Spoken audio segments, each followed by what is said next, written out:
حضرت ابو ہریرہ رضی اللہ تعالیٰ عنہ سے منقول ہے، رسول اللہ صلی اللہ علیہ وسلم نے فرمایا، رات اور دن کے وقت فرشتے تم پر باری باری آتے ہیں، اور فجر اور عصر کی نماز میں دن اور رات کے فرشتے جمع ہو جاتے ہیں۔ پھر جن فرشتوں نے تم میں رات گزاری ہوتی ہے وہ اوپر جاتے ہیں، اللہ تعالیٰ ان سے پوچھتا ہے، حالانکہ اللہ تعالیٰ اپنے بندوں کو خوب جانتا ہے، تم میرے بندوں کو کس حال میں چھوڑ کر آئے ہو؟ وہ کہتے ہیں، ہم ان کو نماز پڑھتا چھوڑ کر آئے ہیں، اور جب ہم ان کے پاس گئے تھے تو وہ اس وقت بھی نماز پڑھ رہے تھے۔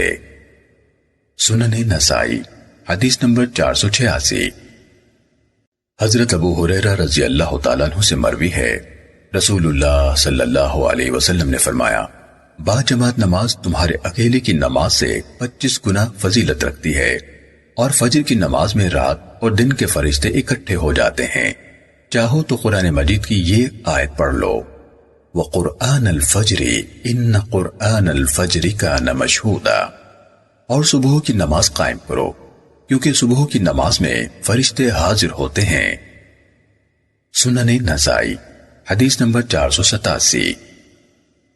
حضرت عمارہ بن رویبہ رضی اللہ تعالیٰ عنہ سے روایت ہے کہ میں نے رسول اللہ صلی اللہ علیہ وسلم کو فرماتے سنا، وہ شخص آگ میں نہیں جائے گا جس نے طلوع شمس اور غروب شمس سے پہلے کی نمازیں پڑھیں۔ سنن نسائی حدیث نمبر 488۔